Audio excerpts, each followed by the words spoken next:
Guys, I hope you're all doing well. Welcome back here to the Swingman Podcast channel. The last Sorare video that I did a week ago or so, maybe 2 weeks now, we were looking at some potential targets, MVP, low caliber options, sort of those nice L10 range guys, ready for the 23-24 NBA season that is, I think, less than 60 days away now. So we're really on the ramp up for it. This video, though, I want to focus a bit more on the under 23 side on the NBA Sorare side. Essentially, this isn't something that was mainly a thing last year. I think we might have had it once, but I'm not even sure of that, so don't quote me on it. But it's quite a big thing in the football scene. And I've got a feeling that we might see some more alignment towards competitions on the NBA and also the MLB side. So I feel like under 23 could come next year. None of this is this is all speculation. But in regards to it, in any case, the under 23 guys, they're still good to look at, even if we don't get the competition come next year. The utility that these guys will have will hold you in good stead for years to come. Some of these guys are really good options off the bat anyway, but some of them are also to maybe pick up and hold and then see how they develop. Obviously, I'm going to do a hashtag not financial advice across this video. These are some of the guys I'd be looking to pick up for this season coming. Without further ado, though,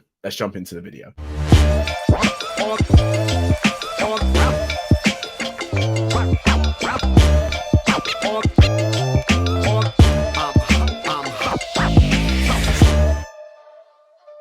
Right then, before as well, we do crack on with all of the suggestions that I'm going to show you here. If you do enjoy this sort of content that we do or that I do over here for the Sorare stuff, please do consider hitting that subscribe button and making sure that you're with us and you're with me when the new season jumps, because we'll be doing weekly, sometimes 2 videos a week on our lineups ready for the lock. And I'm there of all times if you want to ask any questions in terms of it. I love the Sorare NBA side of things. I love what we're doing with them. The guys we've worked with Sorare on multiple events within the MLB stuff and some of the basketball stuff. And we're hoping to work a bit more with them next season. But yeah, get involved in it. Make sure you sub to the channel and let's get into our first player. So this is the splash screen that we've got for the NBA. I've got a feeling it might change a little bit just before the run up to the season. But for right now, we're at the countdown. We are less than 60 days out. There is a new thing up here saying get £20 to use on the marketplace when referring a friend. There is a special link in the description down below as we are partners with Sorare. If you use that link and buy 5 cards at auction or a starter pack, you do seem to get £20 now in addition to, I don't know if it's in addition to the limited card, but that's maybe the special bonus sign up that they're offering right now. So get involved. There's a link in the description down below. Or if you want to play it for free, play it for free. Who cares? It's good fun. Now, under 23 stuff. It's big on the football side of things. There is always the under 23 side of things. Can I see? If I go live, how's it going to be best for me to show you? You know what under 23 is. If you're probably playing the football side, you'll know what it have been. If I go live, leaderboard, there we go. That's it. I was just being an idiot. Under 23 limited. So again, it's a very popular mode within the football side of things. It holds weight for cards values, I will say. And again, none of this is financial advice, but to have someone that is on the under 23 side of things is always a beneficial. Follow me on Sorare, why don't you? But for this side of things, it's not been a predominantly main thing in the NBA. No one really cares. No one really spoke about it last year of that, oh, he's under 23 eligible. It's not really a thing that people have been focusing on. Again, like I said in the intro to this video, I don't know if this is going to be a thing that Sorare looks to implement, but why would it hurt to have a look at some guys that also have a potentially longer utility for you? So again, the way of which I'm going to show you these guys this time, as opposed to doing it on the platform, I'm going to run through this on a tool called Sorare Data. You've probably never heard of it before, because I mean, who has heard of Sorare Data when they're playing Sorare? Everyone uses Sorare Data. If you don't use Sorare Data, you should be using Sorare Data, even if you do the free version or the paid version for it. Now, the best thing and the slightly different thing to the football side of things with under 23, you'll notice it says here, under 23 until the 1st of February 2025. Now, if I go and find any random under 23 football player, so I'll pick Anthony at Manchester United, they've got it July 1st is their cutoff. So if he was born on July 2nd, he would get another year's worth of under 23 utility despite being 24 years of age. I hope you understand that. I hope I've explained that well enough. It's different here on the NBA side because they're running until the February the 1st. Now, that's normally around All-Star break weekend, so I think that might be why. But in any case, it's a different one. It's just something to look out for when sort of picking up some of the under 23 guys that you think are going to be eligible, and if you get caught out and so on and so forth, there's a different time frame for it. But in any case, Tyrese Maxey is going to be my first option. These are not in ranked order. I'm not going that Tyrese Maxey is the best, and I'm going to go down them in chronological order. I'm just picking the guys that I feel that were good value when I was looking at them for it as well. This does slightly hinge on James Harden, of which he will definitely not be playing for Philly. I'm not sure if you've seen any of the sort of commotion that's been going on down there between James Harden and Daryl Morey, but I would be gobsmacked, to say the least, if I saw James Harden pulling on the swingman jersey of the 76ers shirt next year, but I don't think it's going to happen. Tyrese Maxey, we've seen, and you can look at these scores from before, very, very comfortable in that 30 to 40 range, has the ability and scope to get in the 50s. He will play 40 minutes most nights in the regular season. The issue that will come from it, how does his role slightly change when James Harden comes in? But again, I think this is one where you're going to get 2 years worth of utility out of him if there is an under 23 competition next year. If not, I feel that he's just a little bit underpriced right now is how I would feel. Again, not financial advice. I'm going to have to say this every time. I'm not a fan. Moving on. Next guy, Alperen Sengun. He is a sort of cult hero is what I would have said amongst the Sorare community last year. Under 23 until February 1st, 2027. So you're looking at what? This year, multiple years worth of under 23 coverage out of him. The Rockets are going to be completely different next year alongside Fred VanVleet. They've got a few new guys coming in. I don't think that's going to affect Sengun and how some of the other guys play within that. Maybe KPMJ gets a bit of a different sort of role on the team, but I'm expecting Jalen Green to still have the predominant amounts of the ball. Fred VanVleet's going to be more of a consistent guy that they can rely on night in, night out. They know what they're going to get out of him. Sengun still was a little bit flaky at points. He would have nights that were off, but he was very capable again. I ignore the last few because it was a very weird space. A lot of teams in the NBA are going to be sort of sitting and they're going to be playing different strategies and stuff like that towards the end of the season when they're tanking. But you can see he's capable of mid-40s, 50s, even that 71 sort of game. I remember quite a few people had him in there at that. The L10 at 36 is probably quite high in terms of where I would set him as a baseline. But again, if you're not looking at this from sort of a very, very microwaved point of view, if you pick this guy up at 15 quid on the limited value side of things, you're going to have him under 23 compatible for so long. So long. So I feel like it's a no-brainer to me. He's going to be in the league for a long amount of time at the Rockets. As long as he doesn't have an absolute bum of a season or gets injured, I think it's a pretty solid pickup. Moving on. Paolo Banchero. I don't really have to say too much about him. Again, I feel like his limit's a bit too inflated in comparison to his rare price. I feel like one of these needs to come down to suit. I don't get the difference between the two here on the 50, on the 200 mark, especially when you look at the splits of like Sengun that was 15 to 90, and when you look at Maxey at 20 to 70. This doesn't make sense. I feel like the limited is going to be too... The limited isn't being supplied enough is the impression I've got off of this here. I can have a look quickly at these sort of things. Yeah, a few sales in the most recent days. People are starting to sort of not wake up, but get ready for the NBA side of things because they're just starting to prepare their galleries for it. Again, Banchero under 23 eligible until the February 1st, 2027. I feel like it's going to be one of these ones. He's not a franchise player at the Magic per se, but I can't see any situation apart from an injury where you start to see a dip off from him. I feel like he's going to be better next year. Most of the guys, when they come in, there tends to be a sort of track. If it's their first year, they might have a quieter second year and then really explode on the third, or they'll steadily improve. I don't see Paolo Banchero having a season where he declines. I just can't see that from how he's played and what I've seen and witnessed of him before. He seems to be a very steady power forward for what the Magic are using. They've cut some of their guys off their roster. I'm not sure who else they've brought back in for it, but yeah, again, February 1st, 2027. I'd hold off on the limited card for it in terms of the pricing, but it's someone to keep an eye on. Put a watch list on these guys just to hold them and have a look for when the season comes out and see how they're doing. This is what this video is for. We are just scouting and getting ready for it. It's a bit of a different video I'm doing as well because I'm not sort of cutting it like I normally would. I'm monologuing the entire thing. I'm going to go with a one take, hopefully, and it comes out all right. If you prefer my old style, let me know in the comments down below. Next version, Cade Cunningham. Next version, next player. Cade Cunningham is who I'm going to go for here. Again, he's going to have a very limited supply on the market. And in fact, let me, if I pull back through to actual Sorare here, and I go for Cade Cunningham.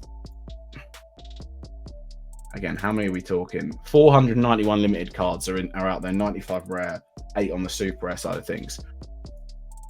His price is high, but he'll also come with the side of this of that in the early weeks, I'm not sure what they're going to do with the new cards, if they're going to be minted before the regular season starts. On the football side of things, where we can take, the regular European seasons have all kicked off again, and they haven't released the new batch of cards, this season's cards. There's no announcement on when they're going to do that as well, so I presume they're going to be a few more weeks away. If we get round to the start of the regular season and the new NBA cards aren't out, and you have a Cade Cunningham, you're going to be in a very small amount of people that can play him in a lineup. As if he does go off at the start, then you're, again, the amount of people that own that card that can also benefit from it is that the pool of players, that there isn't as many. £35 is high for him, but it, again, with Cade Cunningham, we've got a small sample size of his scores here, and he can easily hit in those 40s and 60s for it. I know the L10's 36 for him right now, but again, another one for the watch list. He's only under 23 until 2026. Just one to keep an eye on. Again, all of these guys so far, they've been expensive sort of mainland guys that you would expect to be. None of them are really real shoppers. Next up is Franz Wagner. So, another one at the Magic. Bit more of that sort of regular wing sort of style player. Under a tenner right now, limited side of things. Scores-wise, we're a bit more sporadic. I have a Franz Wagner limited, as you can... I know you can't see that here, can you? I'll have to, slightly angle it. Can I do this? I'm going to be able to show you. There we go. As you can see right here, I own 2 cards of him. I own a common, which everyone does, but I also own a limited version of him. Again, solid pickup. I feel like he's going to be one of these plug and play guys that you've got for when you need a specific 30 cap guy. I feel like that's a really big thing on Sorare NBA. Sometimes you need someone in the L10 verse of around the 25 to 35 mark. He's going to be one that will really consistently get a good floor for you. His ceiling necessarily isn't amazing. Had a few 40s, a couple of 50s around the season at the start and midway through. He's one where you're not going to bank on him to explode, but he should be a consistent scorer for you. And if ETH is coming into Sorare, like we've been told, they've not mentioned how it's going to be done. I suspect it'll be quite similar to the MLB. But if ETH comes in and say there's a threshold like there is in football, Franz Wagner is a perfect sort of threshold player to be looking at, where his L10 will be very, very near in comparison to what his floor is, his floor scores are. Moving on, it's not someone from the Spurs that you was expecting. I didn't want to pick the Wembanyamas of the world and the guys that are going to have an L10 of 0 coming into week 1, because they're no-brainers. If you can afford to buy those cards week 1, absolutely slap them in your gallery and slap them in lineups, because they're going to win rewards for you. It's plain and simple as that. Jeremy Sohan is a guy, though, 2028. That's right, 2028 under 23 eligibility that we've got right here. So you've got 5 more seasons of him cooking, essentially, at the under 23 level. Or 4.5, really. I think with Jeremy Sohan as well, we get to see how it's going to impact with Wemby. But I really feel like they'll be beneficial off the 2. I feel like Wembanyama is going to be slotting in the 5. I think they're going to go 5 Wembanyama. He'll dribble the ball up. So they're going to have guards that will be a little bit different to how you'd normally suspect in the NBA. It could all change. And at the moment, this is how we're seeing things without seeing any games being played. But I feel like with Sohan in that sort of 3-4 slot, he's more of the 4 kind of guy. You'll be looking a lot for him for defensive actions. Not necessarily Wembanyama is going to be an unbelievable rebounder for this. Even though he's ridiculously tall, it doesn't make you a good rebounder in the NBA. Jeremy Sohan is that defensive sort of powerhouse in that team, along with the fact that he can shoot the ball more. And we saw that he was working on his free throw game, the one-handed free throws. I'm a big fan of Jeremy Sohan in any case, as you can probably tell from here. But I feel like they'll complement each other really well. And a guy right now, I think I paid 90 quid for my rare Jeremy Sohan last year. You can pick him up now at 60 as the floor price. But if you wanted to just sort of go for that lower end model and pick up the limited card, I feel like they're really, really strong pickups. And again, 4.5 years worth of U23 coverage. If it comes in, is a great one. And if it doesn't come in, you've got a guy that's 20 years old that'll be in the league for at least another decade. That's how I feel anyway. Talking of big men, Jaren Jackson Jr. This is a different one. 1 year, well, not even 1 year, half a season of under 23 eligibility. But Jaren Jackson Jr. isn't going to be sort of one that you solely look for in this regard. The Memphis Grizzlies are, of course, going to be without Ja Morant for, I think it was 25 games at the start of the season, maybe more. £105 for his rare card, £23 for his limited card right now. The scores on a Jaren Jackson Jr., I remember at points, were astronomical. I had him in the 60s, the 67s, the 55s, the 59s. The thing with Jaren Jackson Jr., which is really, really key with these sort of guys, he scores well, he rebounds well, he'll pick up a couple of assists, but Jaren Jackson Jr. could easily get 4 or 5 blocks in a game. And then when that comes into effect with him having a 25 and 10 night, you're feasting on the SO5 scores for him. Again, one of these guys where they're on the pricier side of things. They've not got much eligibility left on the under 23 side, but I wanted to include him just because of how much of a phenomenal scorer he is. Another one that moves on with sort of a little bit similar ilk with Tyrese Maxey. He's not as talented as Tyrese Maxey. I don't feel anyway. Don't come for me in the comments if I've upset any of you Portland Trailblazer fans here. But I don't want Rip City coming for me. That's the main thing. But if Dame Lillard does move on, which does seem very likely, we haven't heard much of it since we heard it for every single day for about 2 months within the offseason. If he does move on, Shaedon Sharpe is the natural successor in that Portland team. And again, 2028 for the under 23 eligibility. The scores, ignore them. These are going to be playing in that backup role. I want you to solely look at these here. I know that they're not really great how I've just highlighted them, but this is where you would see more of the Shaedon Sharpe that you would come to expect next season. Jeremy Grant's got paid. He's going to be a lock in that team. I don't think no matter what, because even if they do move Dame Lillard on, I'm not quite sure who's taking Jeremy Grant's money in his contract. I feel like the way in which, and Jeremy Grant's a great scorer, but in any case, Shaedon Sharpe in this role, he'll be given, there'll be a lot of times where he'll turn the ball over. I feel it's going to be a natural stepping stone. He's going to have a lot more responsibility. He's going to be the sort of the guy at the Portland Trailblazers next year when Dame Lillard does move on. And again, he's just capable of those 50 nights. L10 of 38 is high because of it, but this is the sort of, you're seeing what it's going to be like for him next year. £13 on the limited, £73 on the round the floor price here.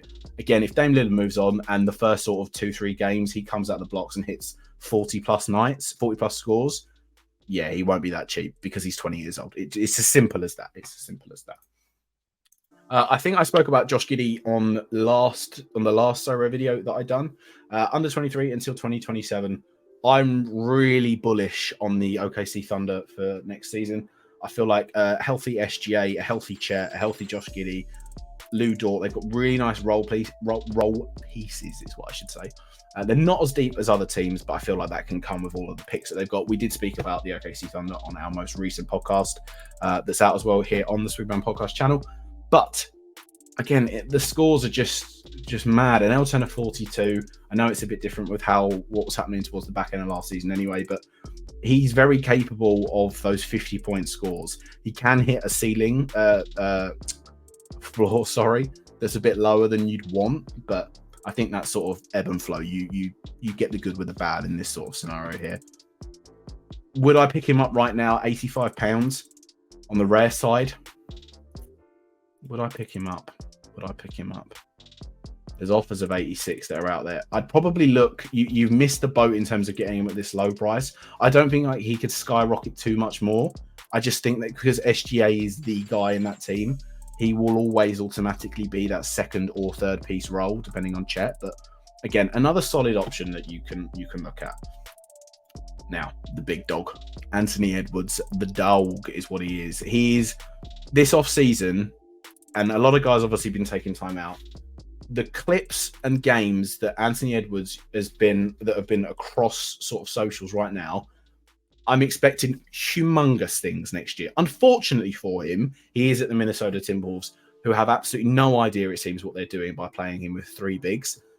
One of them being Rudy Gobert. But we can move past this. Under 23 eligibility until the 23rd, until the February 1st, 2026, I should say.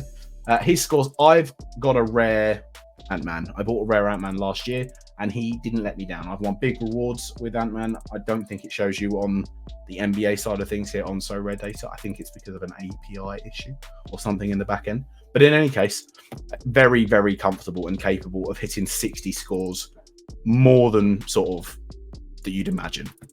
He's got an L10 of 52 because of how nuclear he went towards the back end of last season, but you can see those 60-point games they're not one-offs.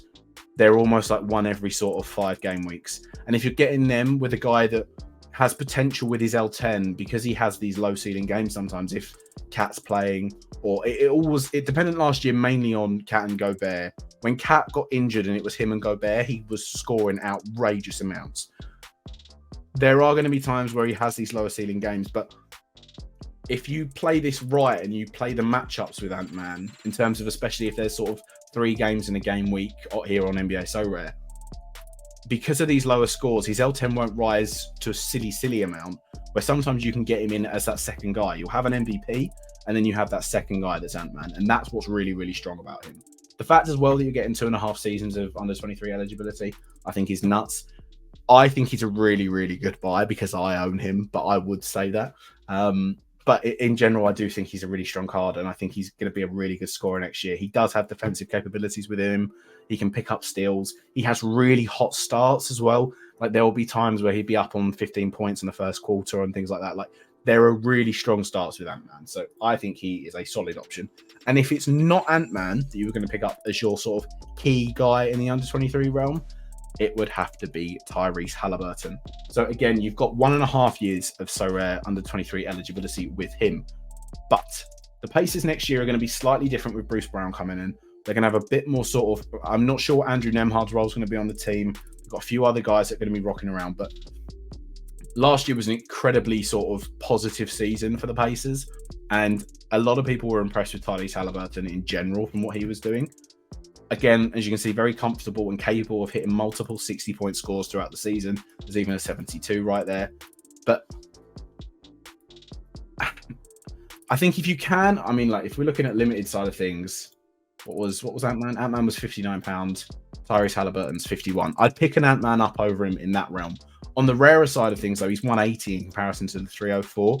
On the rarer side, I'm picking up Tyrese Halliburton. I don't think there's 120 pounds worth of arbitrage gap on these two cards right here. I know Ant-Man had an extra year's worth of under 23 eligibility, but I think that Halliburton is a stronger, better buy in that rare situation. And again, I'm expecting big things of the Pacers moving forward from next year. Had a really strong start last year. I feel like they'll have that strong start again. It will depend on where and which they move forward with it as well. But I think the Pacers are, again, a team that are on an upwards trajectory, a bit like the OKC Thunder. I think that they're going to be good. They're good moments to currently be looking into right now.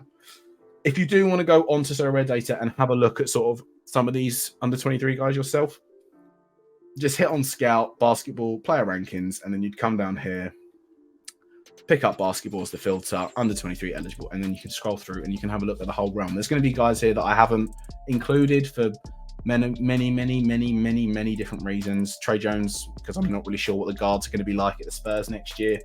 THT, I'm not really going to say too much on that. Darius Garland, again, with the Cavs, I'm not really sure where they're going to be fitting in next year. Donovan Mitchell wasn't screaming to me that he wanted to be there towards the back end. That's how I personally saw it. You might be of a different opinion, and that's completely fine.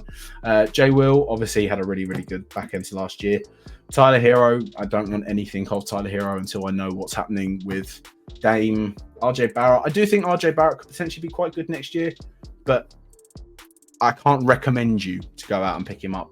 I wouldn't put him above any of the guys that I mentioned there before. There's going to be other ones as well, like I could have mentioned. I didn't want to mention Wembanyama. I'm not mentioning those guys because they're obvious. I wanted to give you different sort of styles and picks for it. Oh, I don't know what's happened there, but we're going to...